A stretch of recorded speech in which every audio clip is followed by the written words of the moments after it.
Vivian, Glenn, Geraldine, cabaret singer. For this reading, the roles of Henry, Williams, and ensemble will be read by stage directions. Time, 1953. Place, Washington, D.C. This play and its characters are fictional, but the events of the Lavender Scare and its effects that inspired the play are entirely true and a significant part of the LGBTQ history in America that should be acknowledged.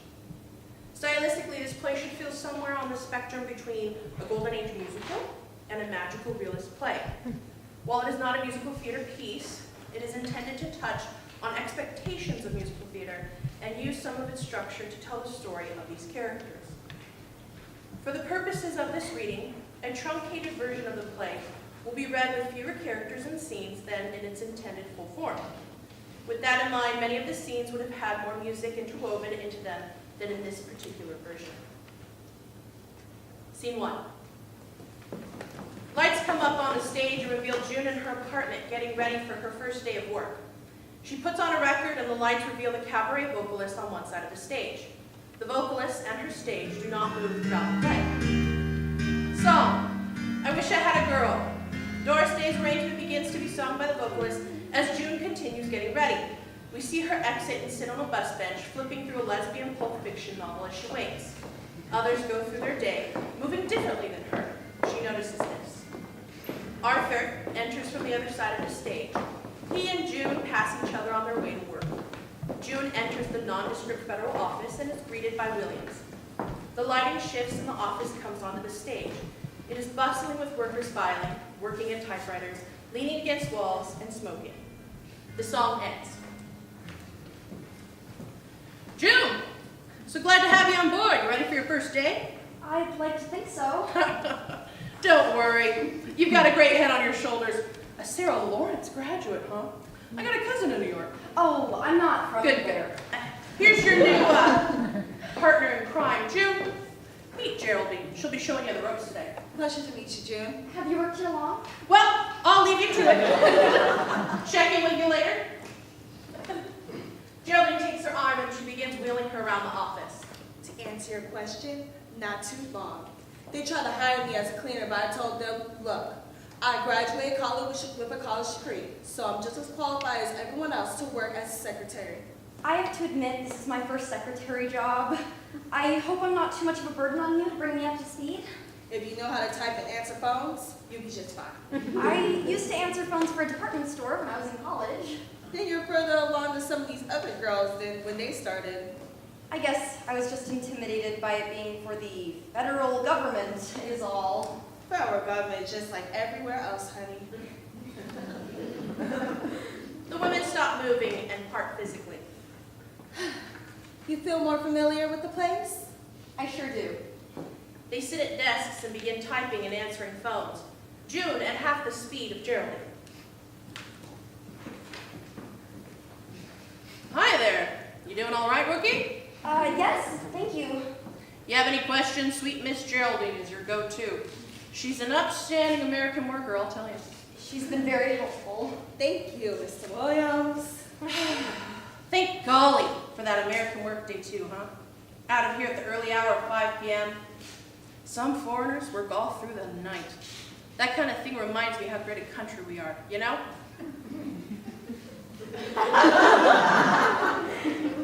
Well, I'll let you get back to it. And Geraldine, don't let her slack just because she's new. Is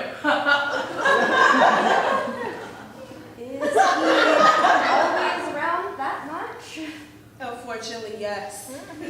We really are working for the U.S. government, aren't we? Yeah, he sure does like to remind us of that.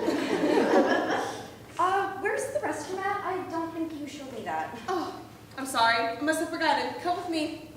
She leads June to the door of the restroom and motions for her to go inside. You don't have to go? I can't use that one. She points at the smaller sign on the door that reads, "Whites only." I'm so sorry. I didn't realize. Don't fret. An honest mistake. I'm just used to my university where we didn't segregate. Well, technically it's out now, so. It baffles me that the capital of our nation could be so. If you think about it, it wouldn't baffle you. Right.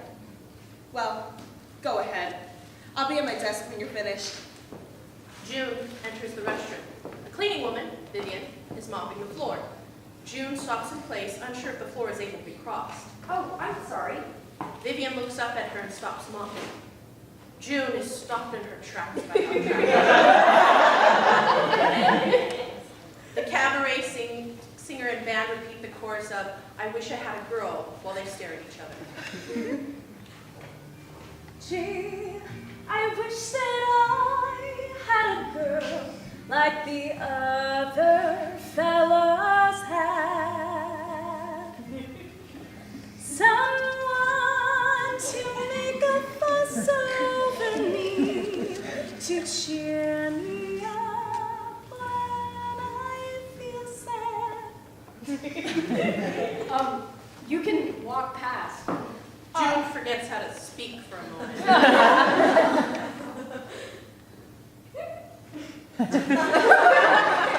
Did you need something? No. No. Thank you. That's a lovely perfume. You think so? Reminds me of someone I used to know. What's your name? Vivian. Yours? June. My favorite month. Oh, I sometimes forget that I'm named after a calendar. Well, I'll see you around. Vivian returns to mopping. June is speechless and decides to exit, walking straight back to hers and Geraldine's desk. Geraldine looks up at her and smiles. I forgot to use the toilet. Then what were you doing in there for the last few minutes? I met someone. Met someone? In the washroom? I mean, I guess that's as good as a place as any to socialize. You all right there? You look kind of funny. Yes, I'm sorry. I should sit down. You ain't need to use the restroom. No, it's all right. Really, I should work. She tries to put her fingers to the typewriter. Geraldine watches her carefully. June is motionless, her fingers hovering over the keys. That was really someone in the toilet, wasn't it? What? No, It's okay, your secret's safe with me. I should just be better at hiding it, is all. A feeling like that isn't something a person can hide. When I met my husband, I had the same kind of look on my face. I stood in front of the mirror, pinching my cheeks until I felt my toes back onto the ground again. So you know that... It's fine. Trust me. Now, I don't want Mr. Williams bothering you in a state like this, so you better make yourself look at least useful. You know, if you know what I mean. Yes. Yes, of course. I'm sorry. No apologies. She points to the typewriter. June laughs lightly, and the women continue to work as the lights fade. Scene 2. The street. Midday. Arthur enters, walking across and eating a sandwich. He is on lunch break. On the other side of the stage, a group of men are gathered as if on a street corner. Glenn is among them. In this scene, Arthur and Glenn meet. We learn of Glenn's affiliation to a DC version of the Mattachine Society, a gay communist club. Glenn and Arthur decide to go on a date. Scene 3. The next day, the ladies' room in the office. June enters, stopping suddenly as she sees Vivian. Vivian looks up and smiles at her. Hi there. Hello. Good to see you again. You look good, too. You don't help me. Virile. If you were in my place, what would you do? Would you say to me as I say to you?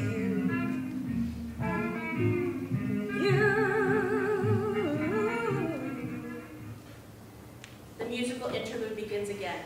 June drops her bag from her shoulder. One of her Pulp Fiction novels slips out onto the floor. She moves to grab it, but Vivian gets there before her.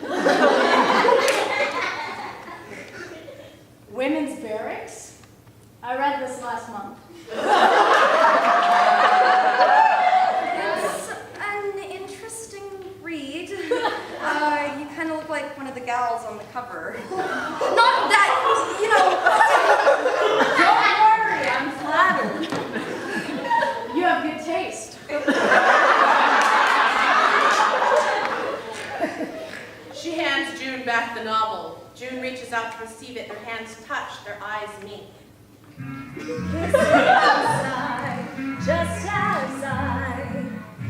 for another kiss insist? Would you scheme and dream, treat me mean, and tell me that you can't resist? The musical interlude begins again. Do you take off your wedding ring while you clean? I don't wear a wedding ring, which is to say I'm not married. That's nice. I need to think before I speak. I didn't intend. You're such a darling, you can get away with it. Vivian wipes her face with a handkerchief.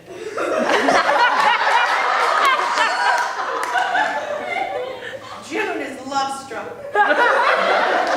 As the cabaret singer begins to sing again, the room transforms to June's fantasy. My place, what would you say? Would you say to me as I say to you, I feel that certain way? Like a heart that never spoke before, would you say is mine? It's you I adore. If you were in my place, darling, what would you do? The song ends, the room is back to reality. I should get back to work, shouldn't I? I suppose you should. Can I ask you why you like that novel? Women's Barracks? Yes. It's nice to read something where women can act how they want to. What about you? Why do you like it? It makes me feel less lonesome. I know the feeling. I hope I see you around again. Me too. June exits the restroom. Scene 4. That night, a dive bar. Music plays in the background. Arthur and Glenn sit at a high-top table with beer bottles. They are on their first date.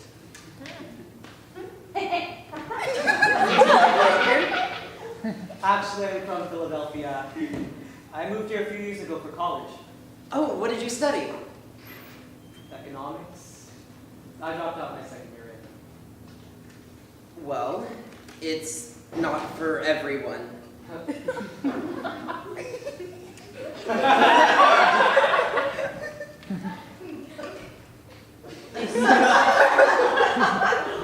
They sip their beers.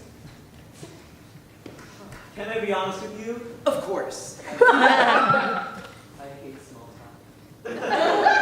I'm sorry, I know I must be boring compared No, to... no, you're fine. Great, really. It's just, I already know how great you are. I can sense these things. I want to talk on a deeper level, you know?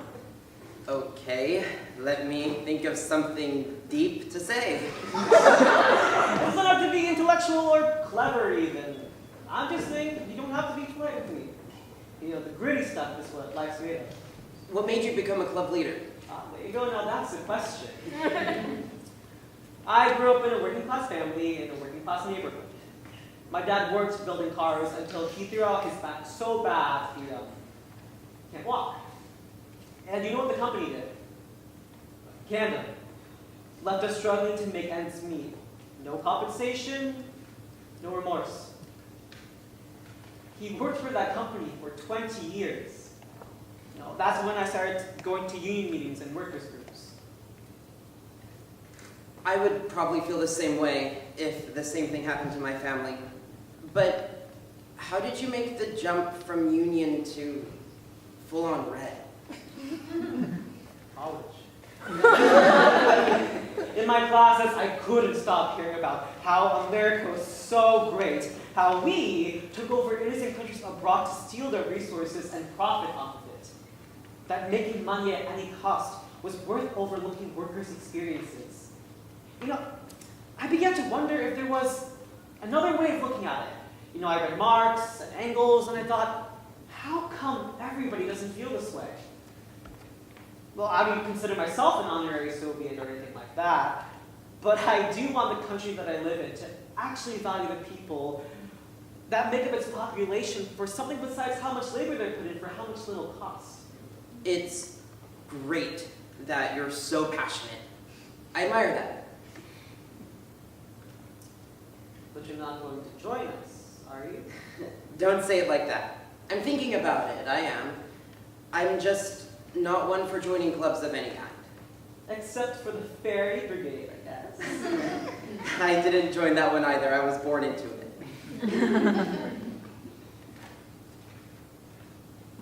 You have a great head on your shoulders, you know. Thank you. Even if you didn't finish college, you're just as smart as I am. Maybe more so.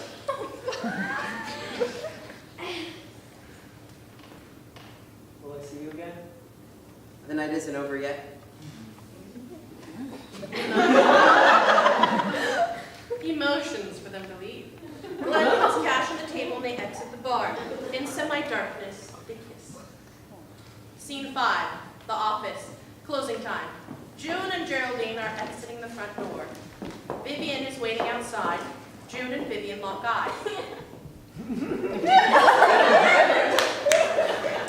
Someone wanted to see you. Geraldine. I know I'm right, and you know I'm right. So I'll leave you to me. Geraldine parts from the other two women, waving goodbye. I hope it's not strange that I waited for you. It's a nice surprise. I wasn't sure If I got the hint. I'm the one taking the big jump here to assume that you were hinting at what I thought you were hinting at. And if you have no idea what I'm saying, I'm here just to develop our friendship. No,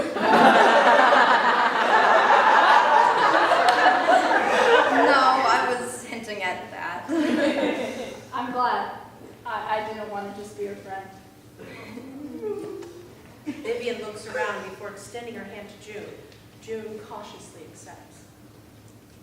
You have really soft hands. Didn't expect that from a girl who works with her hands. No, I didn't mean That's that. all right. I was joking with you. I'm sorry, I'm so new at all this. I feel like a kid stumbling on their first steps. Come on. The women begin walking down the street, still holding hands. Is there a destination in mind for this walk? I don't mind just walking for walking's sake, if that's what we're doing. I'm taking you on a date, if you want me to. Is this how this happens? Someone asks me on a date? Generally, yes. I don't know if you do this, but when I watch a romantic movie, I sometimes put myself in the place of the girl and imagine that the guy is a girl as well. It's not like I can find a picture of that in my everyday life, so I have to imagine it. So, do you feel like what we're doing right now is one of your imaginary girl taking girl out on a date movies? Yes. And that's why I have to keep reminding myself it's real. We've only been walking for a few moments. I'm just a hopeless romantic, I suppose. Not so hopeless. Then why am I just now going on my first date at 23? It's not a race. Women who want to date other women usually have a different path than women who date men. Was it like that for you? Well, I've only had one girlfriend, and that's only because I used to live in New York. Bigger cities have more life, it's easier to meet people. And I have a couple years on you. I'm going to show you a good time tonight, I promise. If I go home in a lousy mood, I'll hold you accountable. Scene 6. Geraldine and Henry's home that evening. Geraldine enters, taking off her coat and purse and hanging them on a coat rack. Henry is sitting on a stool in front of an easel and painting. He is deep in thought. And how was your day at the office, my love? Maybe if it was an office job, I'd get more accomplished. Oh, shush, let me see.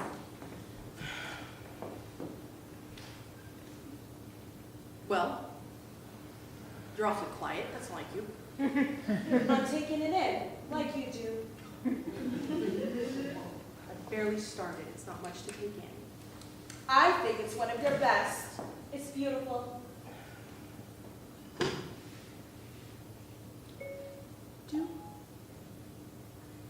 Do you ever feel like less of a woman bringing home the bacon? No, never. You don't feel like less of a man because I do you? I just wonder if this isn't the life you envisioned for yourself. What's got that into you? I know who I married. Let me cook for you. Honey, No, I'm cooking for you. You can sit down and relax and live like the queen that you are. Can I get your advice on something? Of course, what's on your mind? You know the new girl at work that I told you about? The one with the month for her name? April. May. June? Yes, that one. She's, has fondness for someone, and I want to help her with it, but I'm a little unsure how to go about it. Is it another fella at work? Another gal. Are you asking me advice because you know that my cousin is... Yes! But now, I believe it's none of my business to judge, but I don't want to say the wrong thing and have her thinking I'm close-minded or hateful. I can't imagine anyone thinking you're hateful about anything. It's not your nature. How about folks who don't know me as well as you do? My mama taught me that kindness goes a long way. And you already know how to be kind. Just talk to her how you talk to any other gal about her love life, and I don't see how you go wrong. Remind me to tell your mama next time I see her how good at a job she did bringing you up. She'd love to hear that. They kiss as the lights fade. Scene 7, a lighting shift. The set changes to form a bar around the cabaret singer on one side of the stage. June and Vivian run in, Vivian leading. Pairs of lesbian couples enter, sitting and drinking and dancing around the cabaret singer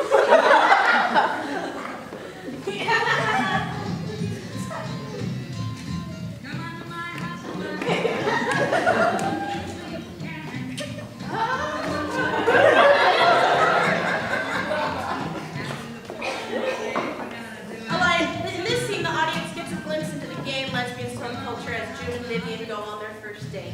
They dance, they kiss, they develop feelings for one another. Arthur and Glenn enter on the other side of the stage as if in a parallel gay bar to the lesbian bar that June and Vivian are in. Scene 8. The previous scene frozen in sound and movement.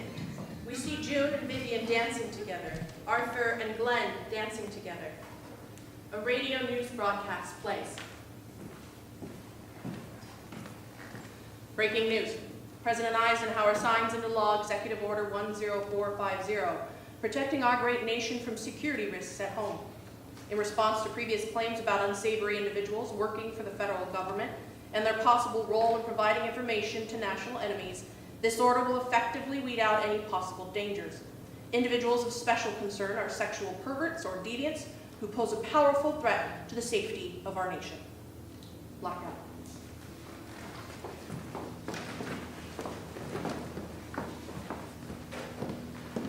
Act 2, Scene 1, the office, mid-morning. We hear the bustle of conversation in the break room, men's voices and laughter echoing through the space, almost dominating the air. Arthur enters, and immediately the stage is flooded with stark white light. Arthur's co-workers are smoking and drinking coffee, continuing their undiminishable conversations. Everything feels a touch too visible, too vulnerable. No. Completely makes sense when you think about it. I mean, the Brits want to get their hooks into us perfectly good Americans any way they can. And we all know the berries is the easiest way to get at, huh? Exactly. These pervert fags are desperate enough to keep their dirty secrets hidden. They'd sell their soul to the devil. Hey, you got something to say? I wonder if he's getting nervous. He's dressed awfully nice, if you know what I mean. No, I just came in for some coffee. You're not married, are you? Waiting for the right girl? He doesn't know. He probably enjoys going in the park too much, huh? I don't know what you mean.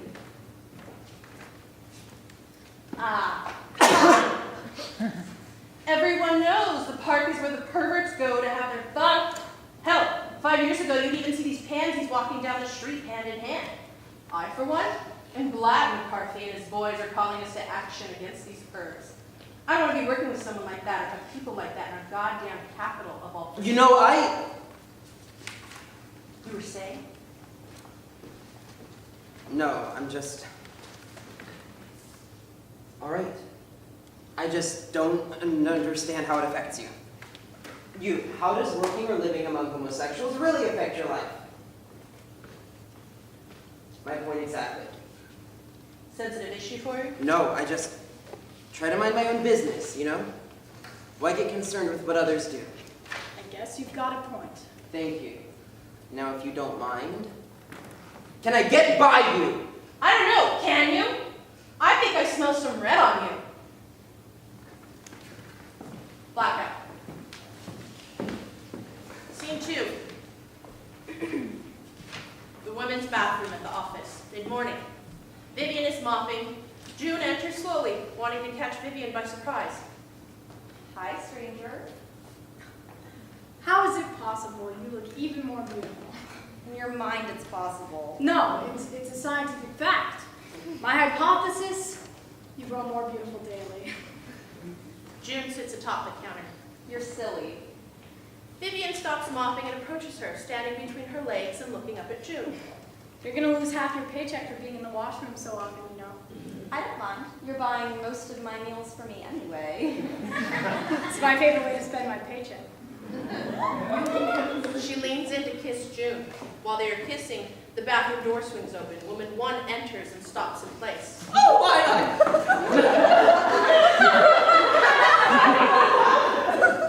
June and Vivian jolt apart, red in the face.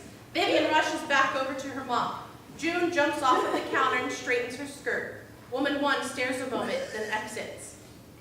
June and Vivian look at each other. Did you know her? We should be more careful. I'm so sorry, June. It's both our faults equally. I just hope nothing comes of this. If you need... I should get back to you. She moves to Vivian and squeezes her hand quickly before exiting. God. The stage darkens. Scene 3. The next day, William's office. The stage is dark, perhaps the lights are flickering as if a light bulb is about to go out. It should feel like an interrogation room. June and Arthur sit in chairs. William stands between them, his arms folded. In this scene, June and Arthur are interrogated and deemed to be security risks due to their sexuality. They're fired. Scene 4. June and Arthur's apartments and their bedrooms are both visible on stage, dusk. In this scene, the two couples escape from the world, remarking on how at home they feel with one another and how they wish they didn't have to go back into society. Scene 5. A week later, evening, June's apartment. June and Vivian are relaxing on the couch in each other's arms. A moment of peace before the buzzer sounds. The two women jolt apart. June stands up and smooths her dress before answering. Who is it? It's Geraldine. Can I come in? The women breathe a sigh of relief. June buzzes Geraldine in. A few moments pass, and June opens the door to let Geraldine in. Vivian stands up from the couch and checks her blouse. Geraldine removes her hat and gloves, takes off her jacket, and clutches it. Cherry, what a nice surprise. Hi, Geraldine. Did you just get off work? Can I get you anything? They let me go. Why? I don't understand. Well, you know, they're cleaning house. In light of accusations about homosexuals in the federal government, homosexuals being security risks, But you're not, you're married to a man. it's more about who I associate with. You mean us? Let's face it, first black woman to work in that department. I kept my nose to the grindstone, never late, never taken one sick day, never used 1 minute extra on lunch or breaks. And even though I had to go down the block to use the restroom, and you were the first girl at work that really felt like a friend. The rest of them either ignored me or treated me like the help. They fired you because we were friendly? They called it the sacrifices we had to make to keep our country safe. As if you were a Soviet operative. What are you going to do? Luckily, it's not as much of a dark mark on my permanent record or anything like that as it is for you ladies. So I'll probably be able to find something else. What do you mean, like it is for us? You don't know. The government, the police, they start keeping records of who's an offender and whatnot. When it comes to these sort of things, y'all were arrested because of the nature of your dismissal. I'm concerned for you being able to find another job. Everyone's so uncomfortable with the notion nowadays. I hadn't even considered. If you need anything, really, I am here for you. A place to stay, something to eat. We don't want to cause you any more trouble. No. It's like I said. They were just waiting for me to misstep somehow. I don't blame you in the slightest. It's their fault for believing in McCarthy lunacy and for poking their noses where it doesn't belong. You're too kind, Jerry. I just want to make sure you're going to be okay. I think I will be. For the next few months, anyway. I have enough saved up to pay for 3 months' rent. I just have to figure something out before then. Have you heard from that other fellow? The guy who got canned at the same time as you? No. We exchanged contact information, but I haven't reached out. These last couple days, Viv and I have been in our own little world. Maybe pay him a visit. I hate to think he's all alone and scared. Sure. I have to get home before my husband worries. But call if you need anything. I'll bring over a roast in no time at all. Thank you, Geraldine. Geraldine goes to exit the apartment. As she's shutting the door, she hesitates and turns back. You are very brave. Remember that. Black. Scene 6. Arthur's apartment. Late. Gloomy darkness until the phone rings. It cuts through the silence almost like a scream. Music underneath, a light on Arthur.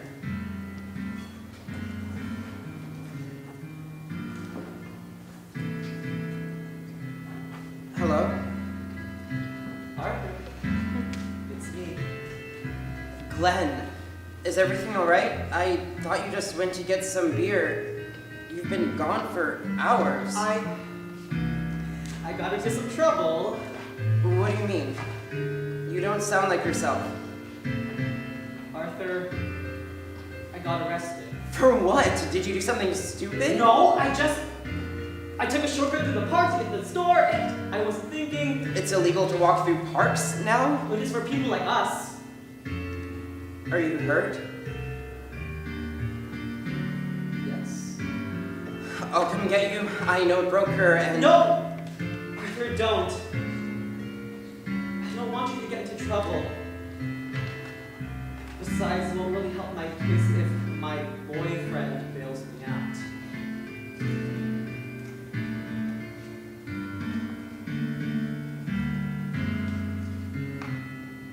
In this world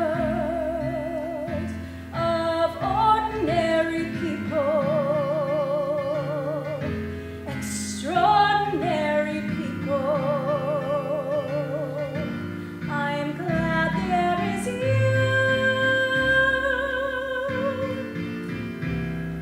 In this world of overrated pleasures, of underrated treasures,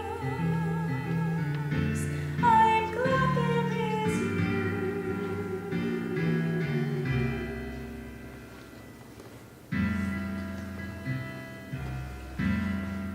What are you trying to say? You've changed my life, but I care too much about you to let the same thing happen to you. I think you should leave DC. I can't. You have to! You can make a fresh start in another city. Most importantly, be safe. But I'll be unhappy.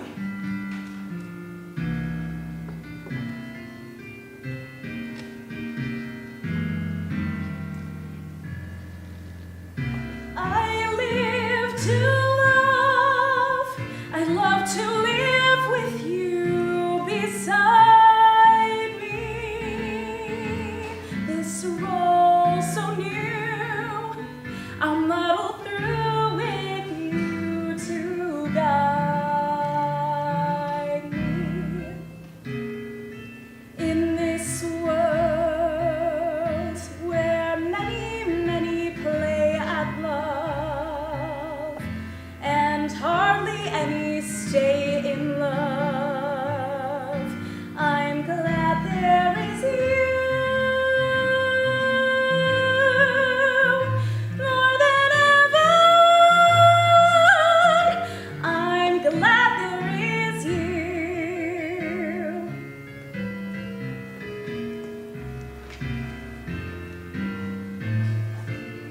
So you're going to stay? Yes. I don't care what happens as long as I'm with you. We can get through this together.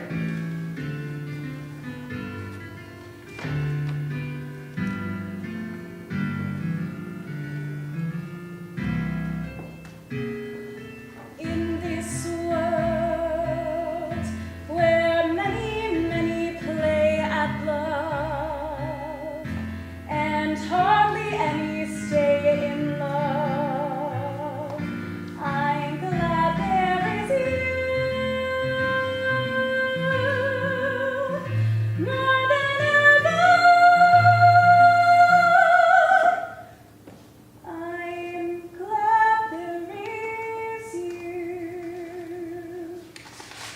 I'm gonna get you out of there, Glenn. The music continues as Glenn exits and Arthur gathers his things, puts on his coat, and exits his apartment. We see June enter the stage in an equal hurry as Arthur. Scene 7. The music fades as June and Arthur approach each other without noticing. As the music ends, the two run directly into each other. Oh my, Arthur! June, right? What are you doing out so late? You're actually just the person I wanted to see. Oh, what can I do for you? I was on my way to check on you. Make sure you're handling the dismissal all right. I'll admit it has been challenging. If there's anything you need. June, you're a woman.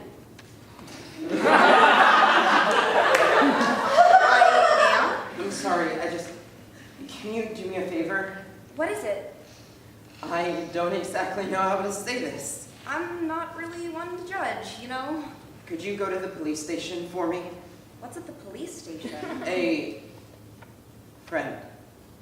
He was arrested. I don't want him to stay there any longer than he has to. I can get the money to post his bail. You just need me to go in your place.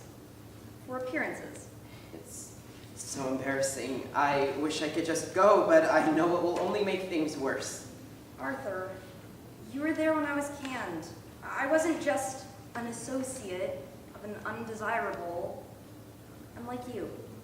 Seems like they're firing anybody and everybody these days. I couldn't be sure. Can I ask you something? Go ahead. Are you concerned at all about your future? Truth be told, I didn't know how concerned to be until all of this happened with Glenn. That's my... Friend? Right.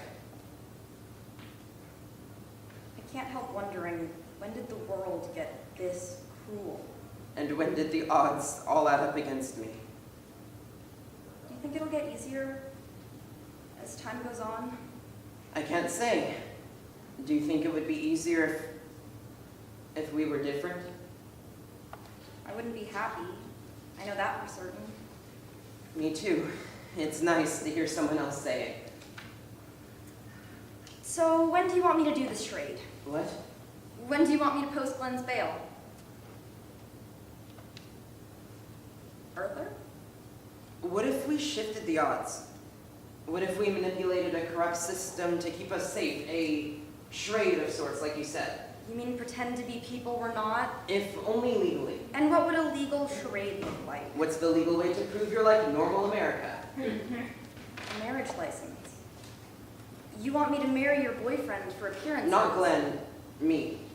We could say this experience of being dismissed at the same time brought us together and fixed us. That sounds crazy. Any more so than being fired on suspicion of association with the Communist Party? Purely because of the sex of the person you're going steady with? And members of our government believe that nonsense. I see your point. I just don't know how Viv will take this. What am I supposed to tell her? She knows your situation, though. Yes, but she's not the kind to jump to extreme solutions. You don't think she'll be heartbroken, do you? She can't possibly believe you've met someone of another sex, mind you, and fallen head over heels and forgotten all about her. Arthur, you're talking about us getting married. That's a serious act. Maybe we shouldn't be talking of it so lightly. Why not? Everyone else does. They just expect us to get married and have a predictable life with the sort of person that their family and society want them to. We can't ever have that. Why can't we treat it like they do? You're much more radical of a thinker than I would have pegged you for. Glenn changed me, I suppose. First things first, let's get my boyfriend out of jail. Then we can break the news. Somehow. The lights fade as they move quickly to exit. Scene 8. The living room of Arthur's apartment, almost dawn. June, Vivian, Arthur, and Glenn begin talking over one another as soon as the lights come up. I told you not to This is quite the situation we got ourselves in. You think? It was Arthur's suggestion, and I think it's a good idea. Not only do Either of you have any solutions you'd like to offer up? Anything is better than watching my girl marry you. Viv, it's not a real marriage. It's just for legal purposes. It doesn't sit right with me. Me either. Glenn, you're strongly anti-establishment. Wouldn't desecrating the name of marriage with a fake one align with your beliefs?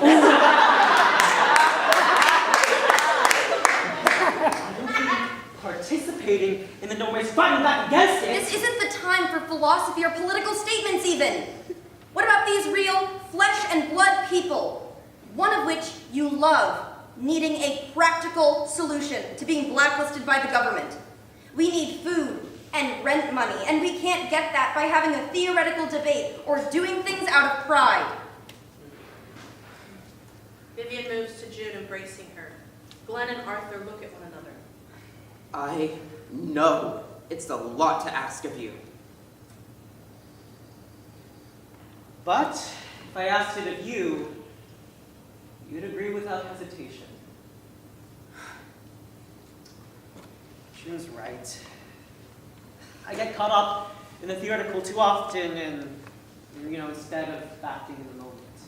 Saying that you two go through with this, where would you live? What do you mean? Married couples are supposed to live together. It would be suspicious if we didn't. Is that what made you so against the idea of us getting married? It certainly was on my mind. We've been up all night. Maybe we should sleep on it. I agree. It's a bit of a strange hour for us ladies to be walking home. I'm so silly. I have a spare bedroom if you'd like. You do? You do. Yes, it's just down the hall. When does your lease expire? It doesn't. I inherited the flat from my grandmother. She owned it before a landlord bought up the other apartments around it. I think you just unknowingly answered the question. Where we're all going to live. So, both of you would want to move in if June and I get married. It's the best solution I've heard offered up yet. Let's use tonight as a test run. If we can survive a night and a day living under the same roof, we can make this work. Can we all agree to those terms? Good. Let's get some shut-eye. Arthur moves to get some blankets for June and Vivian. As the lights fade, the women walk down the hall and exit into the spare bedroom off stage. Arthur and Glenn get into Arthur's bed. Scene 9, City Hall. A month later, afternoon. In this scene, June and Arthur are married, if only legally. Vivian and Glenn are in attendance. Scene 10, Arthur's apartment the same day. Lights come up with the two couples celebrating with drinks. Glenn puts on a record. Lena Horne's Tomorrow Mountain is sung/played by the band and cabaret singer. The couples dance.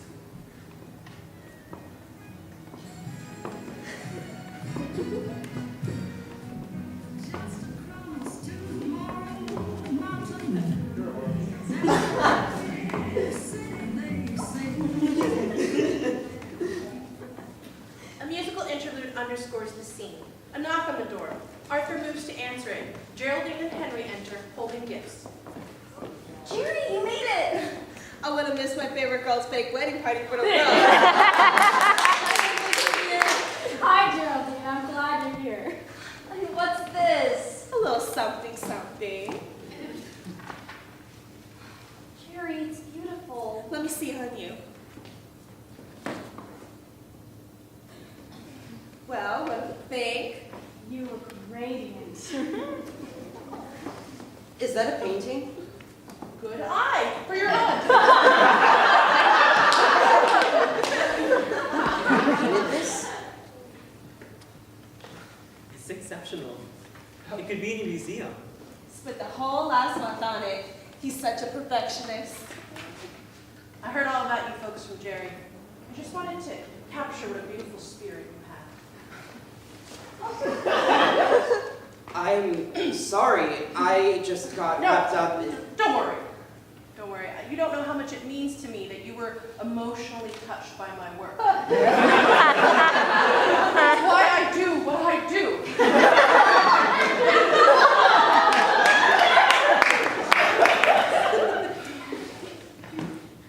This feels right, doesn't it? Life's unpredictable like that sometimes. I see champagne in everyone's hand but mine.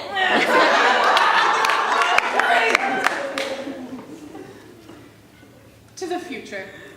To the future! For you, Geraldine.